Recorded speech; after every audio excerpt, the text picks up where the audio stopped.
La conspiración de Acuario, libro escrito por Marilyn Ferguson, publicado en 1985. Conspirar, en sentido literal, significa respirar juntos.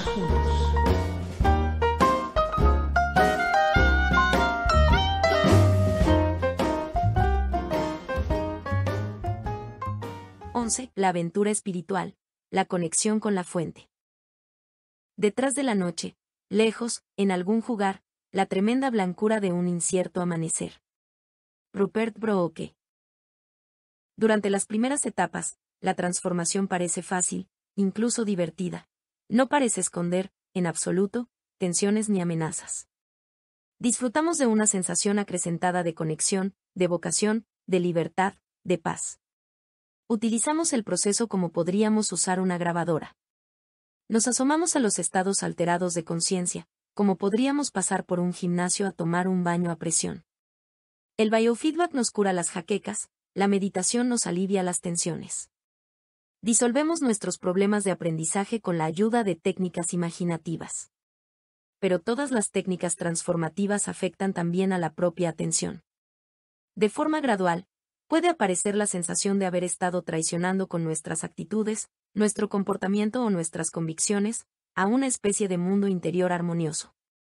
Y comienza a revelarse por sí mismo todo un campo dotado de un orden exquisito, y de inteligencia y capacidad creativa. La meditación comienza ahora a darnos forma. La realidad se abre a espacios más amplios y más ricos. Ahora ya no es cuestión de ver las cosas de un modo diferente, sino de ver cosas diferentes. El lenguaje y los símbolos fallan a la hora de intentar explicarlo. Es un territorio demasiado distinto a cuanto antes conocíamos, demasiado paradójico, algo de lo que podemos hablar en términos de altura o de profundidad, tan indefensos como el cuadrado que intentaba explicar la tercera dimensión a sus incrédulos conciudadanos del país del plano. Como dice Master Acuin, un sabio zen, solo es posible captarlo experimentándolo, como el sentir frío o calor al beber agua. Es un fundirse el espacio entero en un abrir y cerrar de ojos, y recorrer todo el tiempo, desde el pasado hasta el futuro, en un solo pensamiento. La conciencia no es un instrumento. Es nuestro propio ser, el contexto de nuestras vidas, de la vida misma. La expansión de la conciencia es la más arriesgada de cuantas empresas se pueden acometer en este mundo. Ponemos en peligro el statu quo. Arriesgamos nuestra comodidad. Y si carecemos de los nervios necesarios para resolver los conflictos consiguientes, ponemos en peligro nuestra propia salud mental. Puede que hayamos atravesado momentos difíciles en etapas anteriores del proceso transformativo. Como cuando nos hicimos cargo de nuestra propia salud, pero esto es mucho más fuerte, la transformación del proceso transformador en cuanto tal. En el capítulo 6 pasamos revista a los descubrimientos científicos que habían puesto al descubierto la unidad subyacente de la naturaleza, el papel de la conciencia en la construcción del mundo de las apariencias, el cerebro como intérprete de pautas ondulatorias provenientes de un nivel primordial de realidad, el carácter trascendente del tiempo y el espacio, el impulso evolutivo, y la reordenación de los sistemas vivientes a niveles de complejidad y coherencia siempre crecientes. La experiencia espiritual o mística, que constituye el tema del presente capítulo, es la imagen en espejo de lo entrevisto por la ciencia, la percepción directa de la unidad de la naturaleza, el lado interior de los misterios de la ciencia trata de conocer esforzadamente. Desde el exterior. Esta forma de comprensión es anterior a la ciencia. En varios miles de años. Mucho antes de que la humanidad contase con instrumentos como la lógica cuántica para describir fenómenos que escapan a la razón ordinaria, las personas tenían acceso al reino de la paradoja por un simple cambio de conciencia. Y allí aprendían que lo que no puede ser, es. Millones de personas que viven hoy han tenido experiencia de aspectos trascendentes de la realidad, y han incorporado ese saber a sus vidas. Una experiencia mística, por breve que sea, puede confirmar en su empeño a quienes se sienten atraídos hacia la búsqueda espiritual. La mente conoce ahora lo que solo era una esperanza que albergaba. El corazón. Pero esa misma experiencia puede resultar profundamente trastornante para quien no estaba preparado para ella y se encuentra ante la necesidad de integrarla en un sistema de creencias inadecuado. La experiencia directa de un nivel más amplio de la realidad requiere inexorablemente un cambio en la propia vida. Podemos andarnos con componendas durante un cierto tiempo, pero al final nos damos cuenta de que querer seguir en la ambivalencia es como pretender que la ley de la gravedad solo tenga aplicación en algunos casos o en ciertos lugares. Este periodo de transformación de la transformación, con la aceleración de conexiones y percepciones que lleva consigo, puede producir miedo. Finalmente, por etapas, se llega a la acción, hay que ajustar la propia vida a la propia conciencia. Como dice T.S. Eliot, es una condición de lo más sencilla, aunque a cambio nada menos que de todo. La experiencia mística, al alterar de forma radical los propios valores y percepciones sobre el mundo, tiende a crear su propia cultura, una cultura de amplia concurrencia y fronteras invisibles. Esta cultura paralela parece amenazar al statu quo. La sociedad occidental se siente ofendida si alguien dedica diariamente a su alma tanta atención como a su atuendo, decía Alexander Solzhenitsyn. La conducta y afirmaciones de quienes participan de la nueva cultura son juzgadas con un sistema de creencias tan ajeno a su experiencia, como lo fueron para Colón las advertencias de quienes estaban convencidos de que la Tierra era plana. Quienes los critican les pueden tachar de narcisistas, sin saber una palabra del carácter reflexivo de la búsqueda interior. Les pueden acusar de aniquilarse a sí mismos, sin conocer la grandiosidad del sí mismo al que se unen, de elitistas, sin saber cuán desesperadamente desean compartir lo que han visto, de irracionales, sin darse cuenta de que su nueva visión del mundo es mucho más adecuada para resolver los problemas y mucho más coherente con la experiencia de cada día. La búsqueda de sentido. Para la mayoría de la gente, la búsqueda espiritual comienza como una búsqueda de sentido. Al principio, puede que se manifieste solo como un incansable deseo de algo más. Tocqueville, en su lucidez, notaba la coexistencia en América de un espíritu fuertemente religioso junto a una ambición material. Pero tal vez, decía, se trataba de un equilibrio inestable. Si alguna vez la gran mayoría de la humanidad tuviese volcadas sus facultades exclusivamente en la consecución de objetos materiales, podría predecirse que tendría lugar una reacción sorprendente en el alma de unos cuantos. Me sorprendería mucho que el misticismo no se abriera paso enseguida en una población dedicada enteramente a promover su propio bienestar material. Ciertamente, el apetito imperioso de cosas materiales nos ha conducido a la saciedad. Zbigniew Brzezinski, presidente del Consejo de Seguridad de los Estados Unidos, hablaba de la creciente nostalgia por lo espiritual que sienten las sociedades occidentales avanzadas, en las que el materialismo se ha revelado insatisfactorio. La gente está descubriendo, decía, que la felicidad no consiste en tener un 5% más de bienes cada año.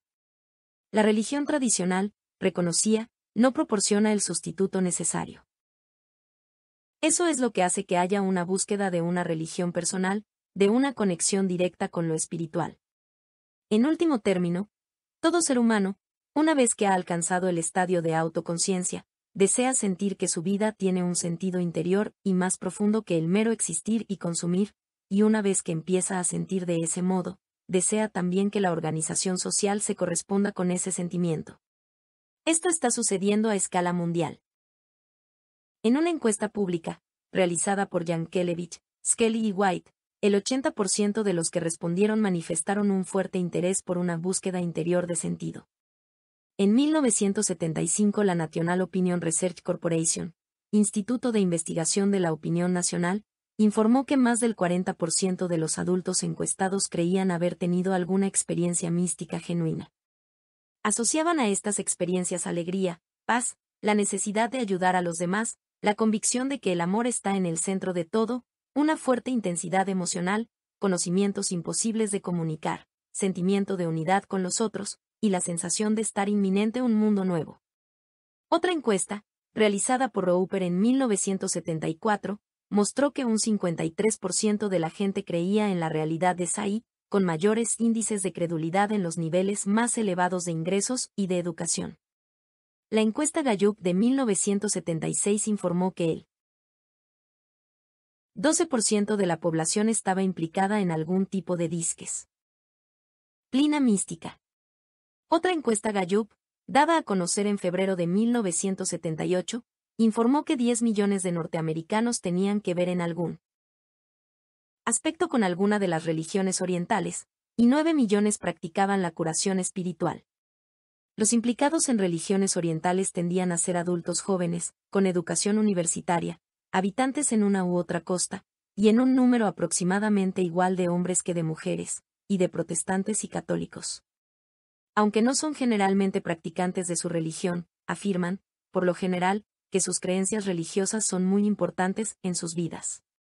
La experiencia espiritual se había deslizado en las filas del establishment de una forma tan queda, que solo las encuestas habían podido medir el cambio operado.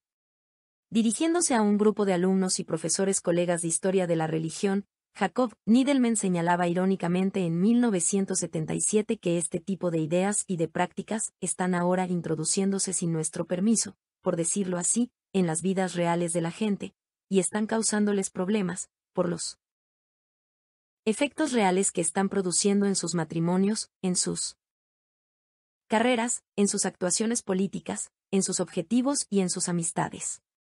Pero los métodos sociológicos no llegan a desvelar totalmente el alcance de ese cambio espiritual. Como decía William M. C. Credy, del Instituto de Investigación de la Opinión Nacional, se trata de un fenómeno individual. Si intentamos medirlo por la pertenencia a grupos determinados, no llegaremos a verlo. La gente inclinada a la búsqueda interior no se presta a las estadísticas, pues no tienden mucho a reunirse en grupos.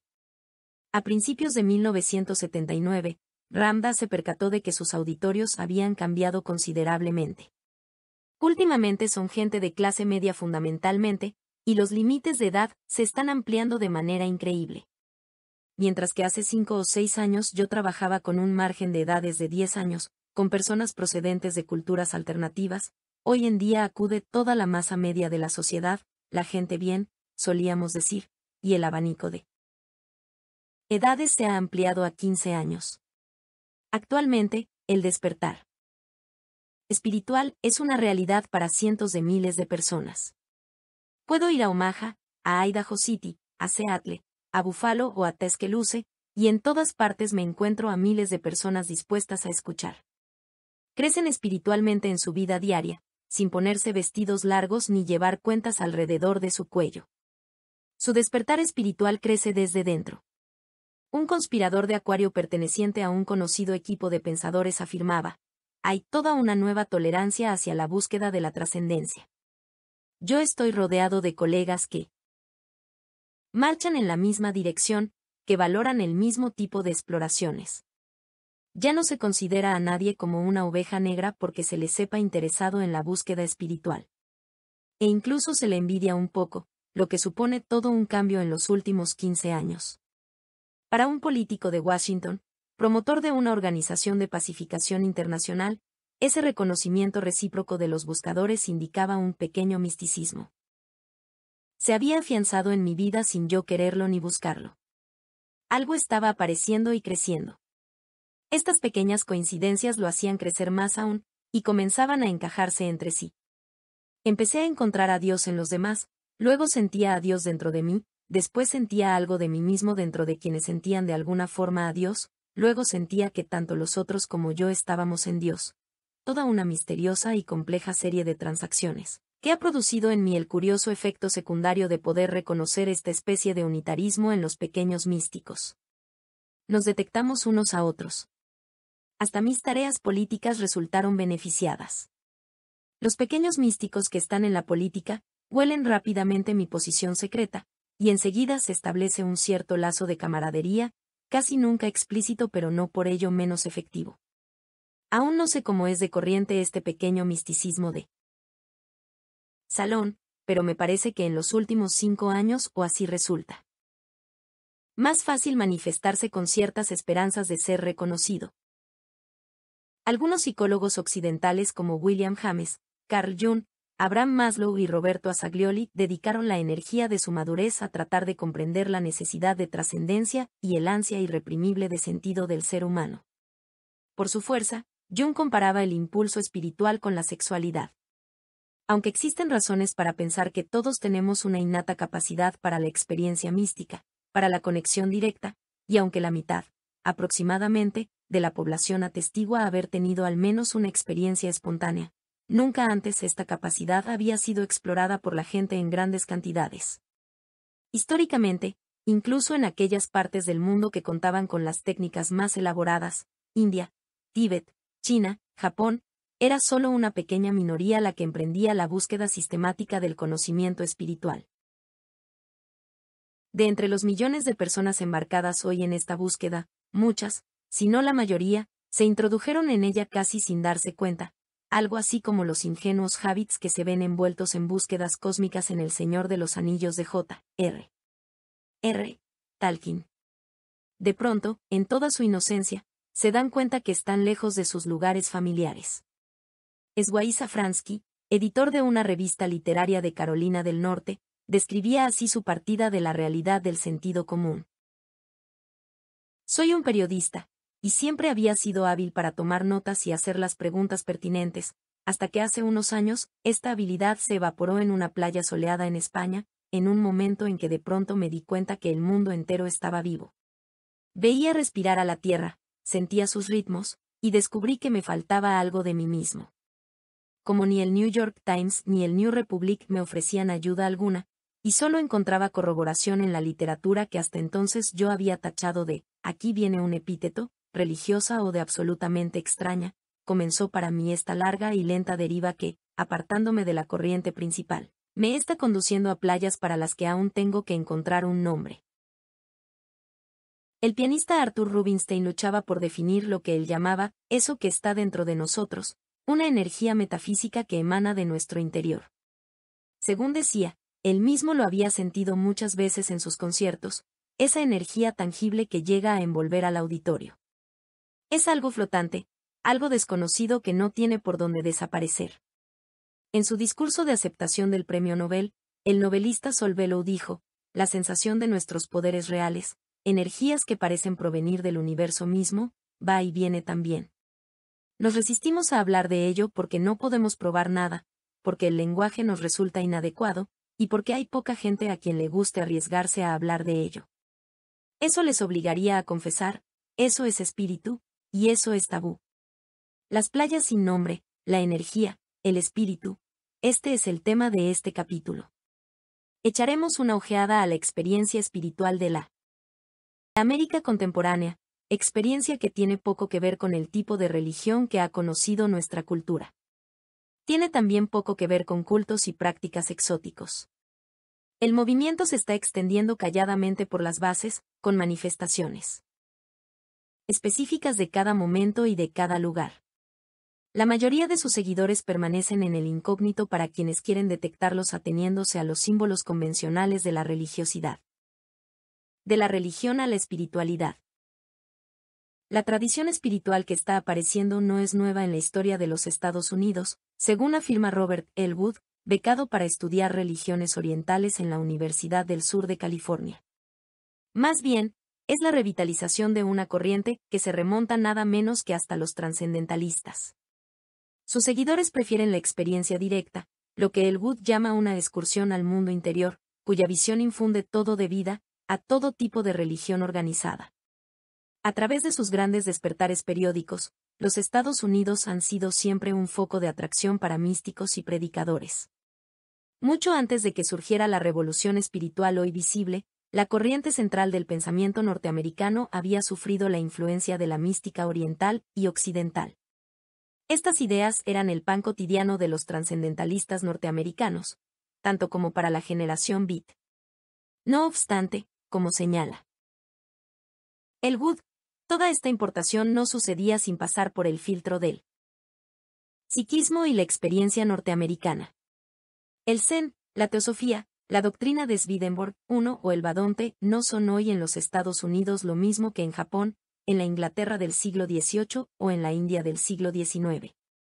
Sus seguidores norteamericanos pueden usar a veces símbolos orientales, pero la esencia de su vida espiritual se comprende mejor siguiendo el linaje norteamericano que representan Emerson, Thoreau, Whitman, los Quakers II y otros.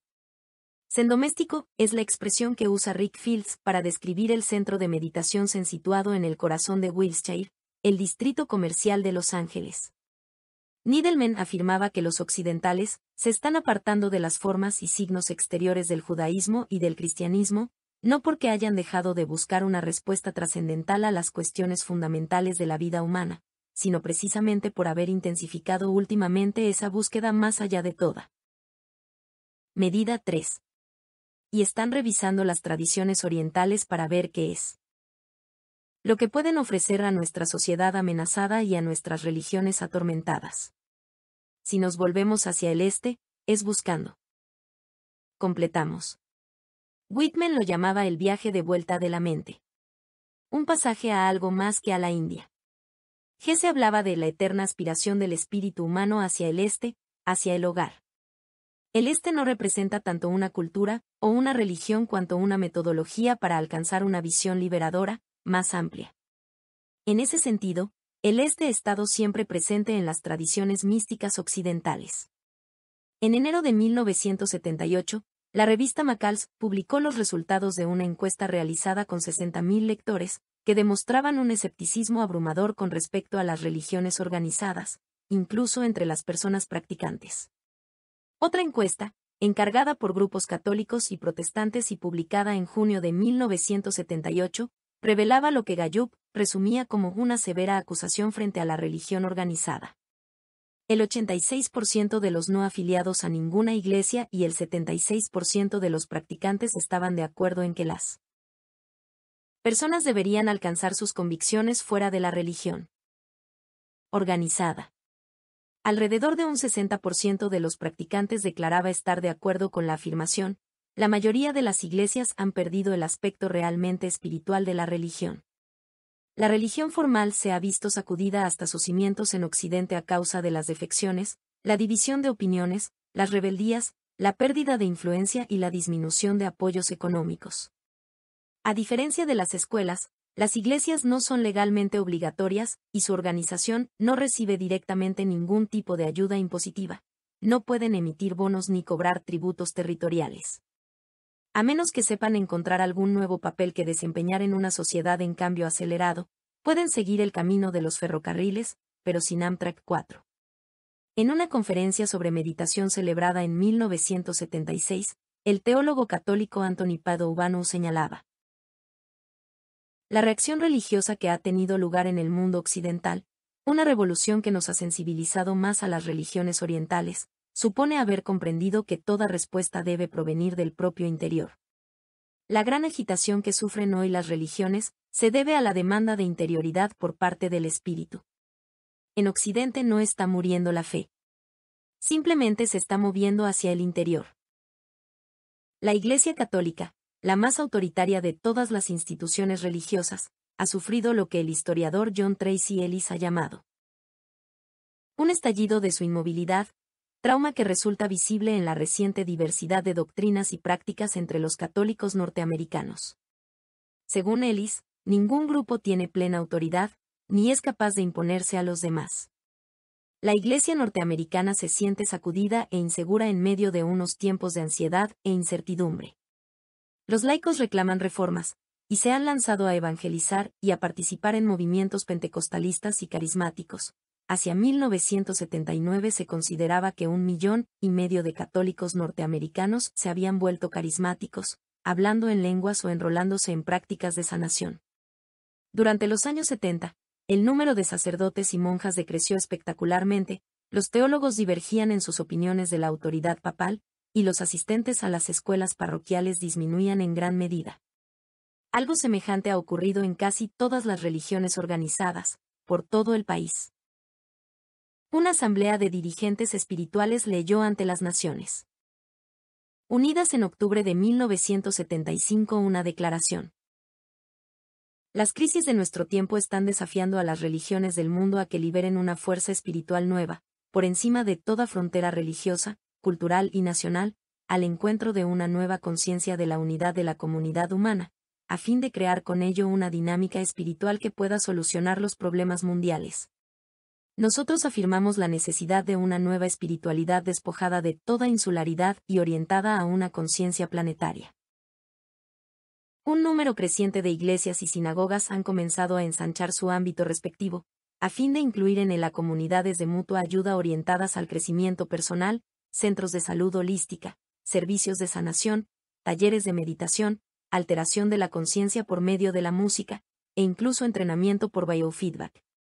Los despertares culturales, como señalaba el historiador M. C. Lublin, vienen precedidos por una crisis espiritual, por un cambio en la manera como los seres humanos se ven a sí mismos en sus relaciones con los demás y con lo divino. En los grandes despertares, se produce un desplazamiento de las religiones mediatizadas por una autoridad, a las que proporcionan una experiencia espiritual directa. Como era de esperar, algunos grupos religiosos consideran a la tradición espiritual que está surgiendo, como una temible amenaza para la tradición judeo-cristiana.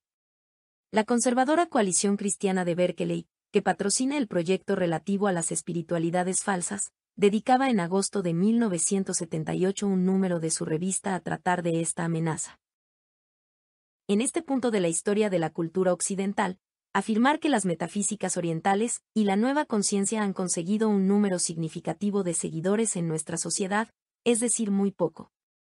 No hace más de 10 años, la asustadiza espiritualidad de los hippies, basada en las drogas, y el misticismo de los yogis occidentales se limitaban al campo de la contracultura. Hoy en día unos y otros han conseguido introducirse hasta el centro de nuestra corriente mental y cultural. Las ciencias, las profesiones en torno a la salud, y las artes, no digamos la psicología y la religión, están todas dedicándose a reconstruir desde sus cimientos todas sus premisas fundamentales. La coalición echa la culpa de la ascensión de la espiritualidad de la nueva era a la timidez de la Iglesia cristiana en Estados Unidos. Por otra parte, las metafísicas orientales y la nueva conciencia derivan en parte su popularidad del hecho de estar desafiando frontalmente a los fundamentos opresivos de la mentalidad tecnocrática occidental. No han tenido miedo a echar la culpa a nuestra cultura racionalista, materialista y mercantil, por haber degradado la calidad de la vida humana. Los laídes de estos movimientos no han hecho más que ocupar el vacío dejado por el silencio profético de la Iglesia. Se atreven a llamar plástico a lo que es plástico y veneno a lo que es veneno, en una sociedad cuya economía se basa en convencer a la gente de que ambas cosas son buenas para ellos. Además, sus seguidores están trabajando duramente por desarrollar alternativas viables a la cultura mortífera que ellos condenan. El proyecto se mostraba preocupado por la creciente legitimación que el movimiento espiritual estaba encontrando ante los ojos de la medicina establecida, y por su habilidad para granjearse y asegurarse el apoyo de otros muchos grupos: psicología humanística, humanismo secular, misticismo oriental, autores como George Leonard, personalidades médicas relevantes como Jonas Salk. La coalición cristiana de Berkeley creía ver en todas partes el influjo de doctrinas no cristianas, el símbolo del yin y el yang que Salk portaba en la conferencia de San Diego, la actitud favorable a la meditación que había mostrado Ruth Carter Stapleton, o las referencias a la cábala y a los chakras hechas por médicos en sus exposiciones. La idea de un Dios interior les resultaba particularmente perturbadora. El punto de vista religioso que encarna el movimiento de salud holística, decía la coalición, es parte integrante de la visión mística del mundo que está tratando de introducirse por todas partes, de forma coordinada, en todos los aspectos de nuestra conciencia cultural. No se trata de un capricho pasajero, no va a cejar en su empeño, y es fundamentalmente hostil a la cristiandad bíblica. Curiosamente, por ironía, toda religión organizada estuvo basada en un principio en la pretensión de una o varias personas de haber tenido una experiencia directa, una revelación, que luego pasa a los demás en forma de artículos de fe. Todos los que han buscado el conocimiento directo, los místicos, siempre han sido tratados más o menos como herejes, tanto los místicos medievales en el seno del cristianismo, como los sufís dentro del Islam, o los cabalistas en el judaísmo. Hoy en día los herejes están ganando terreno, la doctrina está perdiendo su autoridad, y el conocimiento está sustituyendo a las creencias. El conocimiento directo. Los estados místicos, decía William James, parecen ser estados de conocimiento, a los ojos de quienes los experimentan. Son incursiones a profundidades de la verdad, no sondeadas por el intelecto discursivo. La primera definición que da el diccionario de la palabra mística es comunión directa con la última realidad. La segunda acepción es vago, incomprensible. Hay aquí un problema central: la comunicación directa con la realidad última es vaga e incomprensible para todos aquellos que no la han experimentado. La palabra mística deriva del griego mistos, el que guarda silencio. La experiencia mística revela fenómenos que son por lo general silenciosos e inexplicables. Esta expansión de la conciencia, ese saber total, trasciende nuestra capacidad limitada de descripción. La sensación, la percepción y la intuición parecen fundirse a fin de crear algo distinto de todas ellas. Este saber total ha sido denominado pensamiento operacional unitario por el psicólogo canadiense Herbert Koplowitz, y designa un estadio que está 2 escalones más arriba que el nivel de desarrollo cognitivo más avanzado según la teoría de Piaget. Los estadios de Piaget, sensorio-motor, pensamiento preoperacional, pensamiento operacional concreto, y pensamiento operacional formal, extienden el espectro del desarrollo mental humano desde el mundo difuso del niño hasta el pensamiento simbólico y abstracto de un joven adulto intelectualmente activo. Pero por encima del pensamiento cognitivo ordinario, Koplowitz postula un quinto estadio, el pensamiento sistémico, en el que el individuo comprende que a menudo existen causas simultáneas que no pueden separarse. La ciencia convencional presupone que la causa y el efecto pueden separarse con toda claridad, por lo que no alcanza el nivel del pensamiento sistémico. En el sexto estadio, el del pensamiento operacional unitario, descubrimos nuestro propio acondicionamiento, comprendiendo que la manera como percibimos el mundo externo es solo una de las muchas formas posibles. Los opuestos, que siempre se concebían como separados y distintos, se ven como interdependientes. La causalidad, concebida siempre como lineal, es percibida como coextensa al universo entero, conectando unos con otros todos los acontecimientos que en él ocurren. No hay ningún dualismo, no hay separación entre mente y cuerpo, o entre uno mismo y los demás. Al haber alcanzado un estadio cognitivo que autoriza una comprensión más coherente, el pensador unitario es, comparado con el adulto operacional formal, lo que un adulto es a un niño. Así como el misticismo no rechaza a la ciencia sino que la trasciende, dice Koplowitz, tampoco la ciencia supone un rechazo del misticismo, antes es su precursor. El pensamiento unitario es holístico. Desborda completamente el ámbito en que se mueven las palancas de nuestra racionalidad, por lo cual solo puede ser comunicado por medio de paradojas, por medio de la meditación o a través de la experiencia. Según Koplowitz, algunas tradiciones místicas, como la del Zen, pueden ofrecer los cuerpos de pensamiento operacional unitario más perfectamente desarrollados que quepa imaginar. Para experimentar el campo del conocimiento unitario, debemos abandonar primero nuestra antigua y limitada manera de percibir. Tal como lo expresa el psicólogo Ron Browning, para captar lo que está más allá de un sistema, es preciso trascender el sistema. Es preciso salir de lo lineal a lo cuadrado, de la linealidad al plano, y remontarse o expandirse, luego hasta alcanzar la tridimensionalidad espacio-temporal, y luego el espacio cuatridimensional. Los cambios aquí suceden a un nivel cercano a la naturaleza pura del cambio. A modo de metáfora, Browning nos sugiere imaginar un sistema que llamaremos dormido. Y al campo que está más allá de ese sistema, lo llamamos despierto. Dentro del sistema, dormido, podemos tener un signo para representar al despierto, incluso podemos tener la palabra despierto, o símbolos e imágenes de lo mismo. Todo, salvo el estar realmente despierto. Podemos soñar que nos despertamos, pero dentro de ese sistema no podemos despertar en realidad. El conocimiento directo nos saca del sistema. Es el despertar. A su luz, apreciamos el contexto que generaba nuestra realidad de orden inferior. La nueva perspectiva transforma nuestra experiencia al cambiar nuestra forma de ver.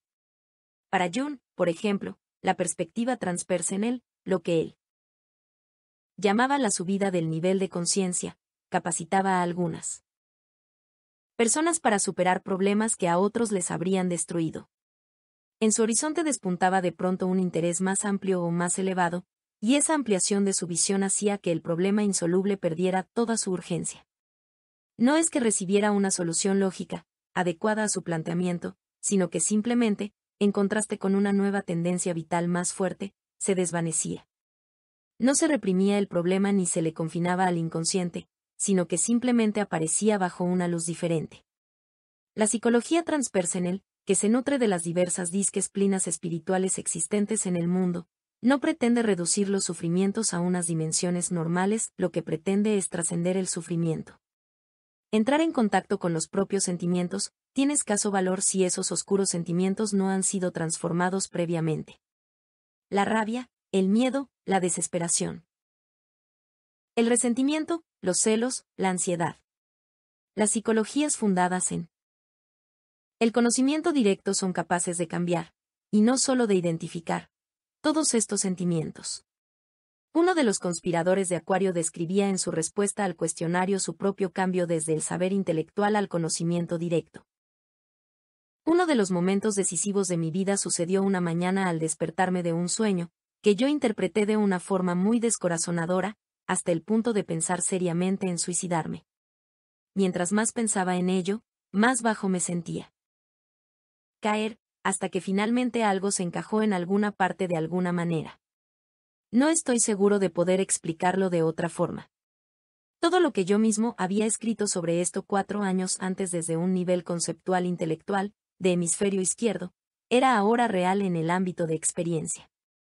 Me di cuenta de que, tal como yo y otros habíamos escrito, mis posibilidades estaban limitadas solamente por mí mismo y por mi propia percepción de la realidad. Esto fue a grandes rasgos una experiencia enormemente decisiva en orden a una mayor conciencia y libertad. Es como si hubiera tenido que atravesar la noche para llegar al amanecer. El neurocirujano Karl Pribram ha intentado describir un cambio perceptual aún mayor. No es que el mundo de las apariencias sea falso, no es que no existan objetos ahí fuera, a un nivel de la realidad. Es que si penetramos a través de él y contemplamos el universo con un sistema holográfico, llegamos a un nivel diferente de realidad, capaz de explicarnos cosas que hasta ahora permanecían científicamente inexplicables, fenómenos paranormales, sincronicidades, la coincidencia aparentemente significativa de acontecimientos distantes.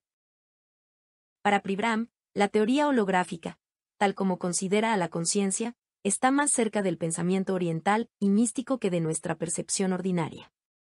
Va a tener que pasar algún tiempo antes de que la gente llegue a encontrarse cómoda con la idea de que existe un orden de realidad distinto del mundo de las apariencias. Pero los descubrimientos científicos han empezado a encontrarle sentido a las experiencias místicas que desde hace milenios han descrito algunas personas. Esos descubrimientos apuntan la posibilidad de participar de ese orden de realidad situado detrás del mundo de apariencias. Quizá los místicos han atinado con el mecanismo que les abre la entrada al orden implicado. Tengo la profunda intuición de que a esos otros dominios tenemos acceso a través de la atención, que el cerebro puede despojarse de alguna manera de sus limitaciones ordinarias y acceder al orden implicado. Semejante cambio, añade, podría venir mediatizado por la conexión del lóbulo frontal con la región límbica, más antigua, y enlace entre el córtex y las estructuras profundas del cerebro. Esta región es uno de los principales reguladores de la atención. Quizá podamos finalmente descubrir las reglas que nos permitan sintonizarnos y saltar a los dominios que trascienden el tiempo y el espacio. El físico Fritjof Capra evoca su propia experiencia, en la que dejando meramente de creer en un universo dinámico, fundado en sus conocimientos intelectuales, supo que era así. Cuenta que estando una tarde, a fines de verano, sentado junto al mar, contemplando las olas y sintiendo el ritmo de su respiración, de pronto sintió todo lo que le rodeaba como una gigantesca danza cósmica, no como un concepto tomado de la física, sino como una experiencia viva e inmediata. Vi cascadas de energía bajando del espacio exterior, en las que las partículas eran creadas y destruidas con un pulso rítmico. Vi los átomos de los elementos y los de mi cuerpo participando de esta danza cósmica de energía. Sentí su ritmo y oí su sonido, y en ese momento supe que esta era la danza de Shive. Las disciplinas espirituales están concebidas para sintonizar el cerebro con ese reino más vasto. De ordinario, el cerebro está desenfocado y funciona de manera desincronizada. Y está además muy ocupado en filtrar una enorme cantidad de información que no es necesaria para la supervivencia. De lo contrario, nos sentiríamos continuamente bombardeados por la percepción de campos eléctricos, cambios ligeros de temperatura, radiaciones cósmicas y procesos internos fisiológicos. Sin embargo, alterando la química del cerebro, podemos acceder a unos dominios sensoriales más extensos y a la dimensión mística. La meditación, los ejercicios de respiración y el ayuno son algunas de las técnicas más comunes para conseguir un cambio en el funcionamiento del cerebro 5. Para mucha gente en las diversas culturas, las drogas psicodélicas han supuesto una vía inicial, sino ya tanto un sendero, hacia la transformación total. Aldous Huxley, que no se hacía ilusiones sobre las drogas en cuanto vías permanentes de iluminación, afirmaba que una experiencia de autotrascendencia, incluso meramente temporal, sería suficiente para sacudir a toda la sociedad hasta las raíces de su racionalidad. Aunque estas nuevas formas de alterar la mente pueden causar al principio cierta perplejidad, a la larga tenderán a profundizar la vida espiritual de las comunidades. Huxley pensaba que la renovación religiosa predicha en los Estados Unidos desde tiempo atrás arrancaría de las drogas, y no de los predicadores. La religión, de ser una actividad preocupada ante todo por los símbolos, pasará a interesarse principalmente por la experiencia y la intuición, se convertirá en un misticismo cotidiano. Él mismo decía haberse sentido como electrificado el día que, bajo el influjo de la mescalina, tuvo una plena comprensión del sentido radical de la expresión Dios es amor. Uno de los conspiradores de Acuario contaba: tras muchos años de perseguir la realidad, intelectualmente, con mi cerebro izquierdo, al final supe de las realidades alternativas por medio del LSD, y de pronto todas las Biblias cogieron sentido. Otros cuentan su impresión de haber experimentado la naturaleza de la materia, o la unidad de todas las cosas, o haber sentido la vida como un juego maravilloso o como un cuento que nos contamos unos a otros. Otro relataba su experiencia del tiempo presente dinámico, que el mundo es flujo e incertidumbre, y no algo estático, como piensa nuestra cultura. El psiquiatra Stanislav Graf, que ha dirigido más de 3.000 sesiones de LSD y ha tenido acceso a 1.800 grabaciones de sesiones similares dirigidas por colegas suyos, considera que los psicodélicos son catalizadores o amplificadores de los procesos mentales. No hay un solo elemento en las experiencias con LSD que no se pueda encontrar fuera de la droga. Según Graf, parece que los psicodélicos facilitan el acceso al campo holográfico que describen Pribram y David Bohm 6. La persona puede experimentarse a sí misma como un campo de conciencia más que como una entidad aislada. El pasado, el presente y el futuro se yuxtaponen. El espacio en cuanto tal parece tener múltiples dimensiones y carecer de límites. La materia deja de percibirse como algo tangible y se desintegra en patrones de energía. Los sujetos aseguran haber experimentado directamente el microcosmos y el macrocosmos, las moléculas vibrando o el girar de las galaxias, haber visto arquetipos y deidades, haber vuelto a vivir experiencias tempranas de su vida, incluso lo que parecía ser su propio nacimiento o su vida intrauterina. En experiencias de conciencia de la mente universal y del vacío, con LSD, los sujetos encuentran que las mismas categorías de tiempo, espacio, materia, y todas las leyes físicas son puramente arbitrarias, privadas en último término de sentido. La visión cartesiano-newtoniana del mundo resulta filosóficamente insostenible. Se convierte en algo simplista y arbitrario, útil a los efectos prácticos de la vida cotidiana, pero inadecuada para los fines de especulación y comprensión filosóficas. El universo es, ahora, visto como un juego divino y una red infinita de aventuras de la conciencia. Caso de poder demostrar que los sujetos que se encuentran en estados no habituales de conciencia tienen acceso a una información precisa sobre el universo, si es verdad que lo experimentan según lo retrata la física cuántica relativista, podríamos tener que abandonar el término peyorativo, estados alterados de conciencia.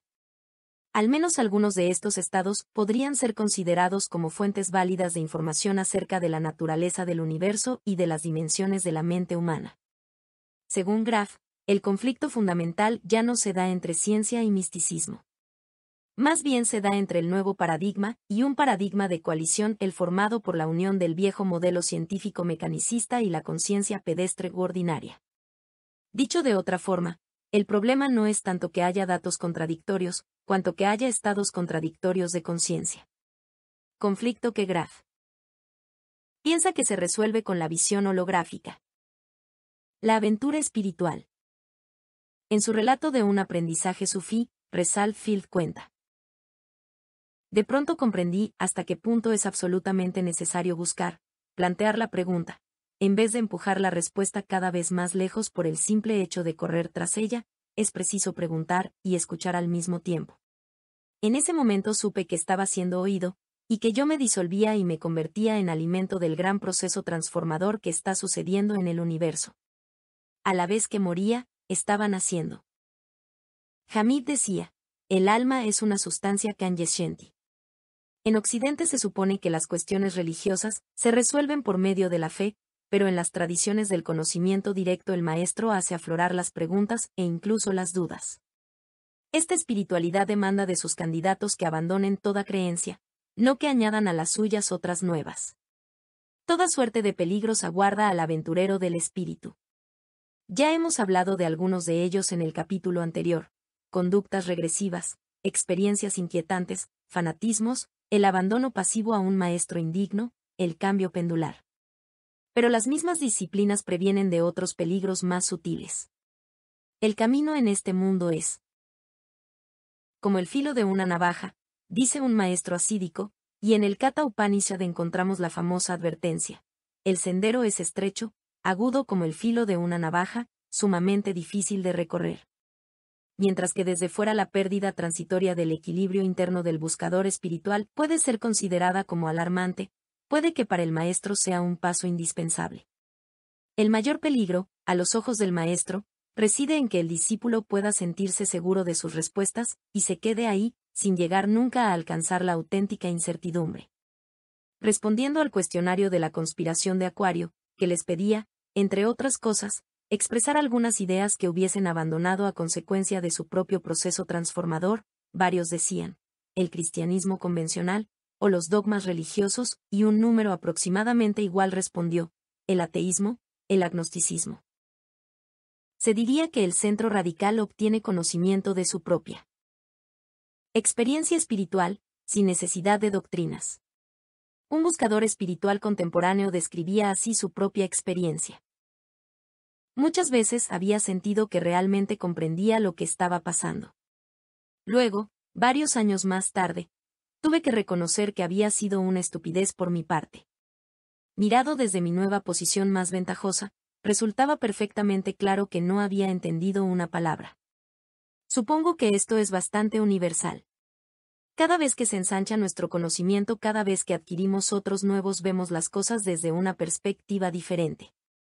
No es que lo de antes fuera realmente falso, sino que ahora se lo ve de una forma completamente diferente, bajo una luz distinta. Esa es la esencia de la transformación, llegar a esa parte de nosotros que sabe, que no se siente amenazada ni lucha contra la metamorfosis. Maestros y técnicas deben ser considerados conjuntamente en las disciplinas espirituales, pues el maestro no imparte conocimientos, sino técnicas. En eso consiste la transmisión del conocimiento por experiencia directa. La doctrina, por el contrario, es un conocimiento de segunda mano, es un peligro. Mantente por encima, pasa de largo y sé libre, tal es el consejo de Rinzai, el mismo sabio que aconsejaba a todo aquel que busca matar a los patriarcas o al mismo Buda, caso de tropezarse con ellos. No te enredes en ninguna enseñanza. Se supone que son los discípulos quienes encuentran al maestro, y no viceversa. La autoridad del maestro descansa en su propia liberación personal.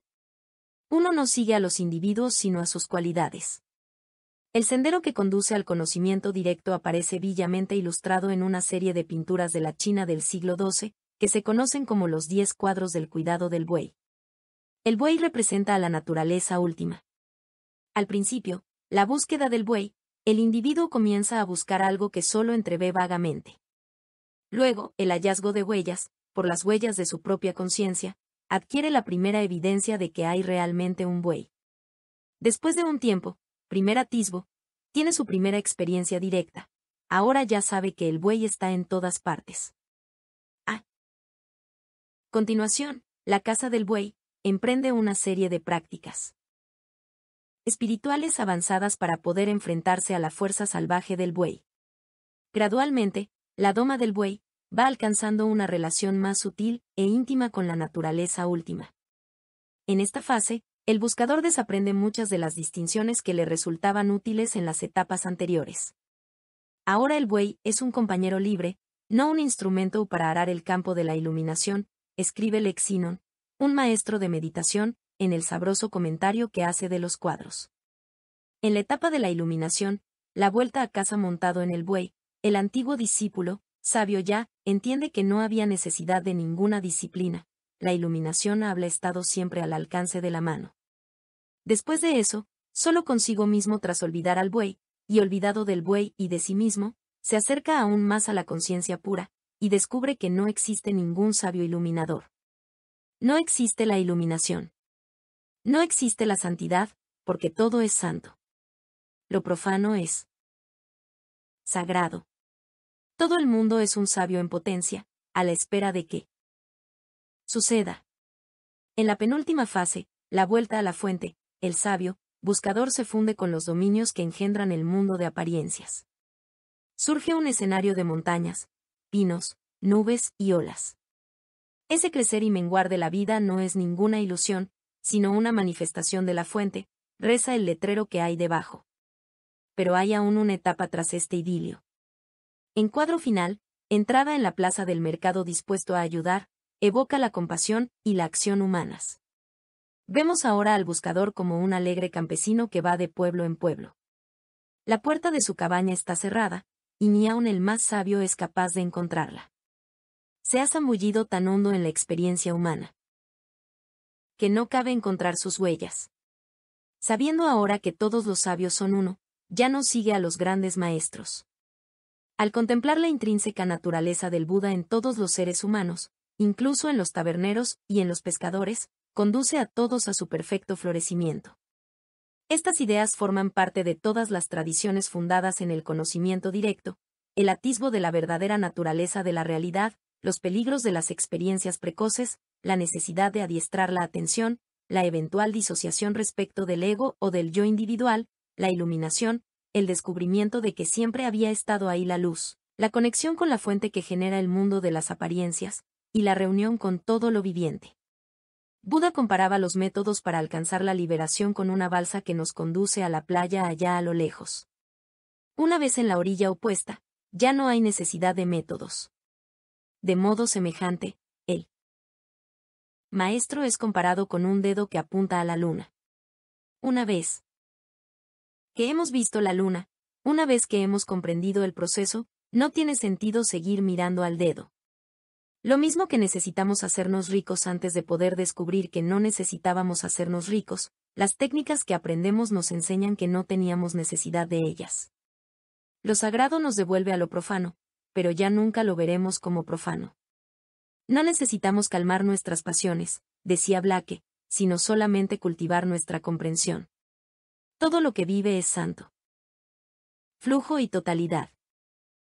Hay dos principios claves que parecen surgir en toda experiencia mística. Podríamos llamarlos flujo y totalidad. El antiguo maestro tibetano Tilopa se refería a ellos llamándolos el principio de no permanencia y el principio de no distinción, y recomendaba no dañarlos en modo alguno. Nuestra cultura ha ido realmente en contra de estos principios. Tratamos de congelar lo no permanente, intentamos apresar lo que solo puede existir en movimiento, en libertad, en relación.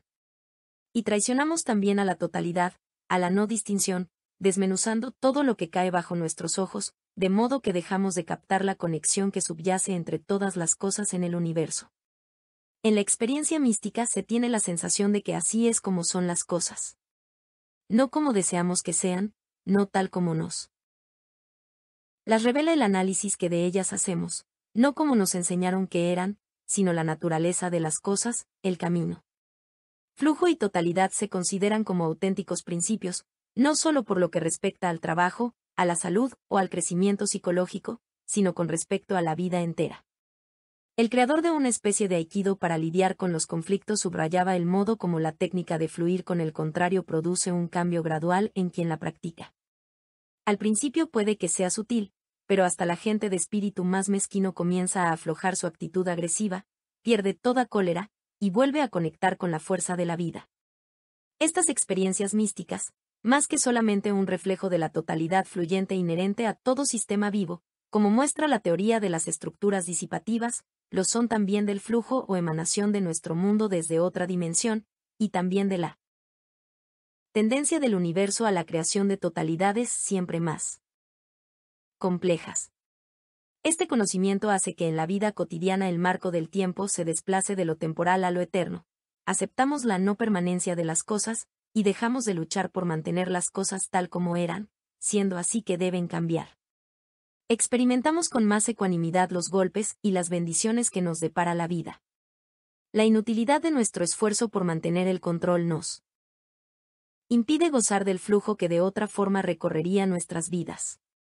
Cuando consigamos dejar el propio camino, seremos capaces de llegar a ser nosotros mismos. Yo dispongo los ríos libres para toda la humanidad, dice la más antigua de las escrituras místicas, el Rig Veda. El mundo es un dado dando vueltas, dice un antiguo pasaje asídico, y todo da vueltas, gira y cambia, pues en su raíz todas las cosas son uno, y la salvación está en el cambio y en el retornar de las cosas. Del mismo modo que para nadar es preciso confiar en el agua que agitamos, así también podemos relajarnos en ese flujo, dejarnos dar vueltas con el dado que gira. En los monasterios zen, a los novicios se les da el nombre de unsui, agua de nube. Se les incita a que se muevan con libertad, a que adopten una u otra forma de manera espontánea, a que se abran paso en medio de los obstáculos. En las tradiciones antiguas, se describe a la misma conciencia como una ola que surge de la fuente, algo muy parecido a las pautas de interferencia que postula la teoría holográfica descrita en el capítulo 6. El segundo principio, de totalidad o no distinción, representa conexión que existe entre todas las cosas, el contexto. Así como la ciencia demuestra la existencia de una red de relaciones subyacente a todo cuanto existe en el universo, una parpadeante red que conecta todos los acontecimientos, así también la experiencia mística de la totalidad trasciende y abarca toda separación. En el espacio libre no existe la derecha ni la izquierda, dice un maestro asídico. Todas las almas son una. Cada una es una chispa del alma original, y esta es inherente a todas las almas. El budismo sostiene que todos los seres humanos son budes, pero no todos han despertado a su verdadera naturaleza. Yoga significa, literalmente, unión. La plena iluminación es un voto de salvar a todos los seres capaces de sentir. Esta totalidad abarca el propio yo, a los otros, a las ideas. El amor se siente como un estado de conciencia dinámico, no como una emoción. Mientras que el miedo es encogido y caótico, el amor es amplio y coherente en el flujo creativo, una armonía, una aceptación de la fragilidad humana nacida de un profundo auto conocimiento. Es un poder sin defensas, es comunicación, es un borrarse los límites, es llegar al final. El yo queda unido a un gran sí mismo. Tat Vamesi, tú eres eso. Y como ese sí mismo es total, el yo se une en él a todos los demás, como expresa en su visión mística William Blake. Despierta. Despierta, oh durmiente del país de las sombras, despierta. Expándele. Yo estoy en ti y tú estás en mí, en mutuo amor. Fibras de amor que van de un hombre a otro, mira, somos uno. O, como figura en el anagrama personal de un místico contemporáneo, I.M. Uri, somos uno. Esta totalidad une a los contrarios. En todas las tradiciones místicas, se describe al centro radical, la curación de la separación que existe entre hombre, y entre el hombre y la naturaleza. Nicolás de Siuesa lo llamaba coincidentia oppositorum, la unión de los opuestos. En los escritos asídicos, es la unión de cualidades, de los pares que se oponen el uno al otro, como dos colores, pero que vistos con el verdadero ojo interior forman una simple unidad. En el budismo, es Madhya, la vía media trascendente. Los indios Koji de Colombia hablan también del sendero de las almas que asciende y desciende a la vez, de la unión de las polaridades, del sol negro. En estas tradiciones espirituales, el bien y el mal no existen. Solamente hay luz o ausencia de luz, totalidad y ruptura, flujo y lucha. Un joven terapeuta decía: me viene una imagen, una playa en el océano. Un saliente de roca, robusto y estrecho, se adentra en el mar y, cuando limito suficientemente mi campo de visión, me parece dividir el agua en dos masas distintas y separadas. La acción de las olas, rompiendo a uno y otro lado, produce el efecto de que ambas estuviesen siempre tendiendo la una hacia la otra, esforzándose por sobrepasar con cada golpe la muralla de roca que impide su unión, cuando en realidad, simplemente con dar un paso atrás y mirar mejor, con una perspectiva que permita abarcarlo todo, con una conciencia expandida, puedo ver que la separación es solamente una ilusión, que ambas olas son y siempre han formado parte del mismo océano. Separadas solo por la percepción, por mi elegida y por mi idea de tender a la unidad. Me doy cuenta de que yo estoy ya entero, de que no hay nada que superar en esos momentos de vaciamiento, de dejarse ir, de estar completamente en contacto con otro. Sé que soy todo lo que puedo ser.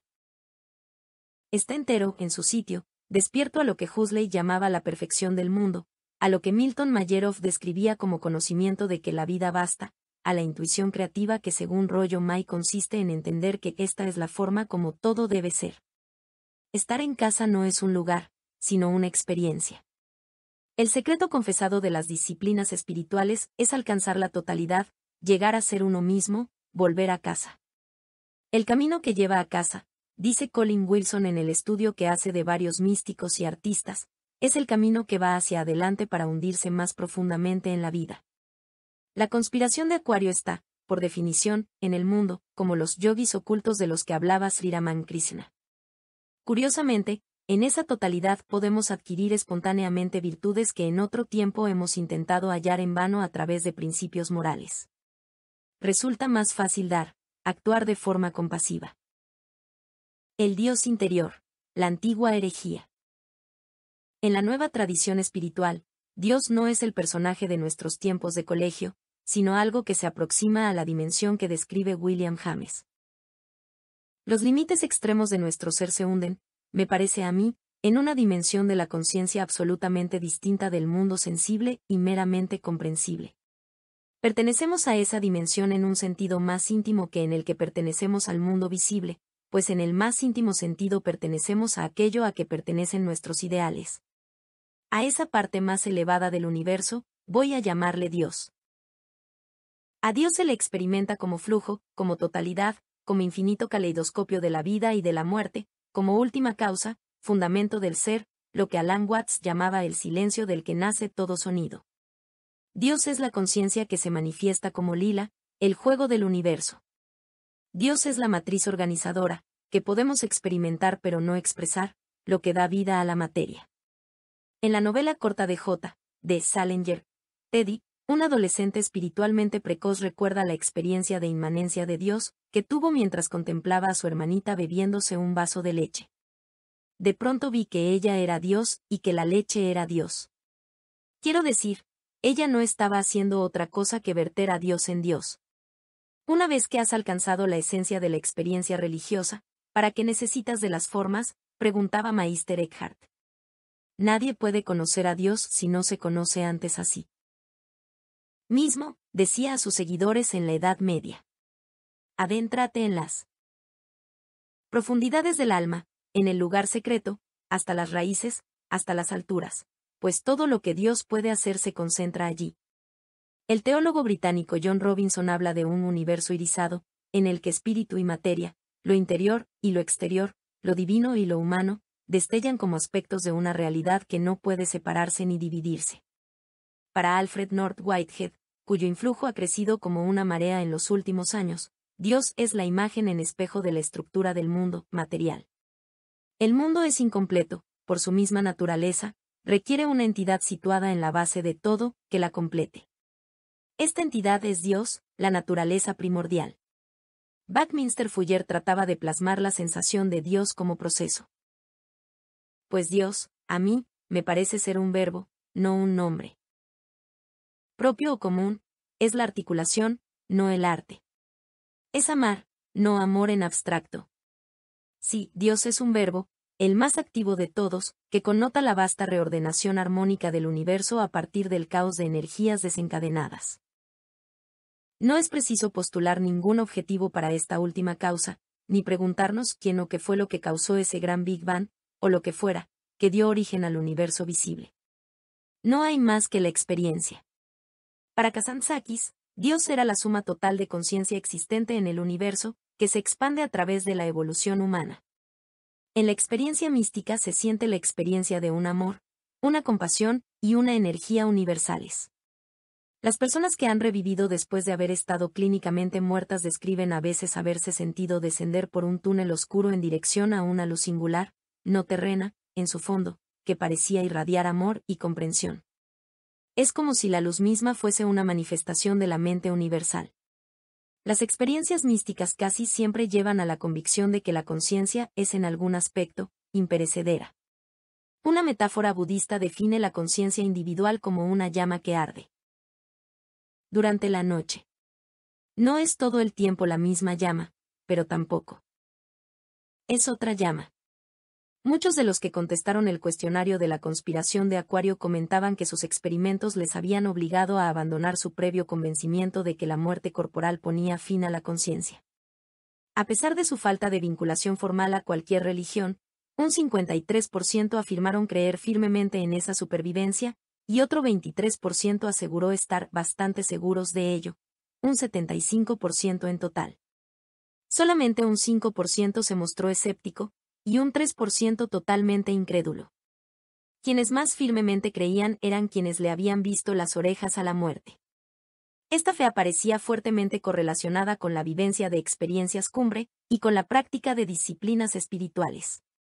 Una actriz famosa atribuía el interés que toda su vida había sentido por lo espiritual al hecho de haber estado a punto de ahogarse cuando tenía 3 años. La euforia, la música y el color que sentí iban más allá de todo cuanto se conoce en el estado físico natural.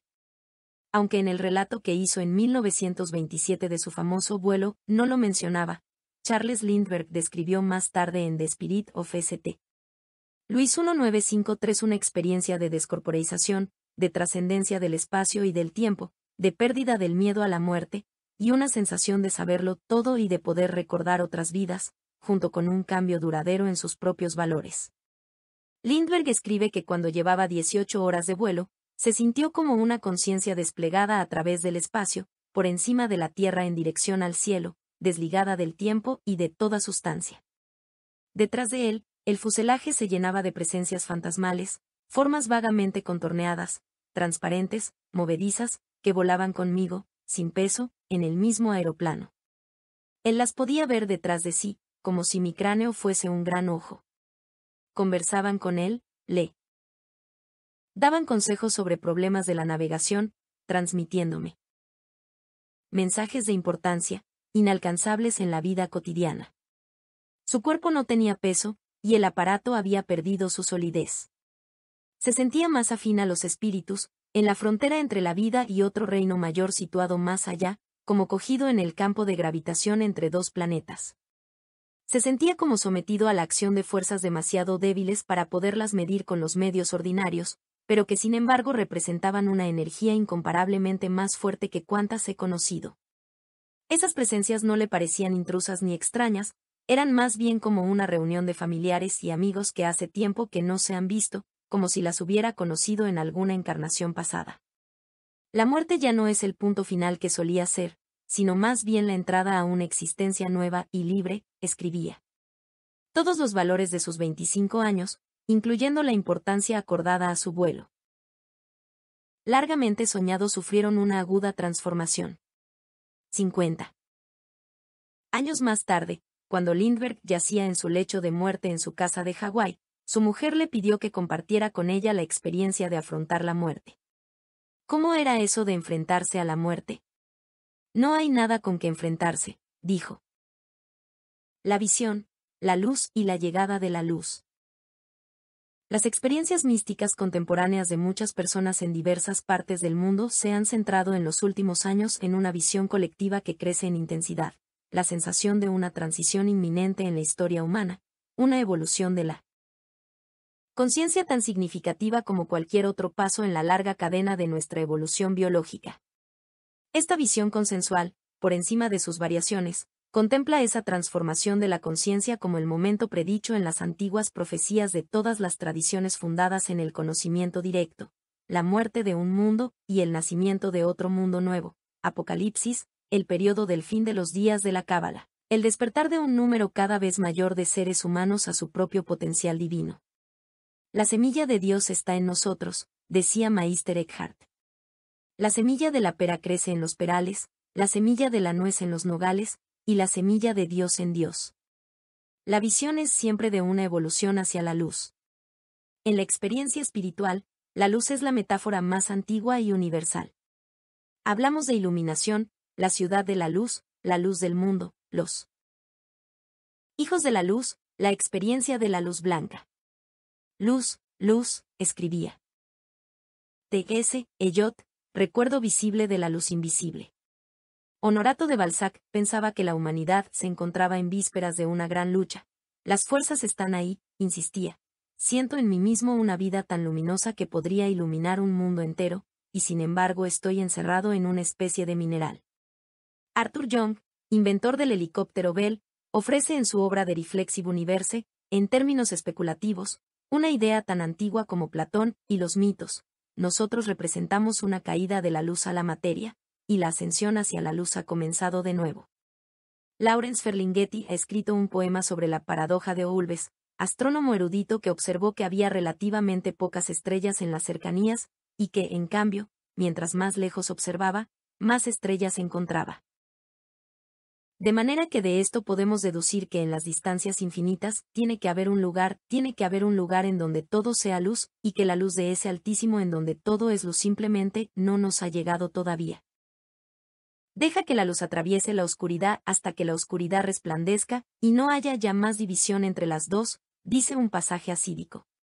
El alma, antes de entrar en el mundo, es conducida a través de todos los mundos, donde se le muestra la luz primera, a fin de que pueda esforzarse siempre por alcanzarla. El sádik de la tradición asídica, como el bodhisattva en el budismo, es aquel que ha dejado entrar en sí mismo a la luz y la hace brillar de nuevo sobre el mundo.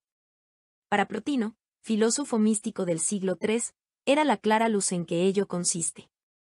En la danza sufí de los derviches, se gira con la mano derecha elevada, como un símbolo de atraer la luz hacia la tierra.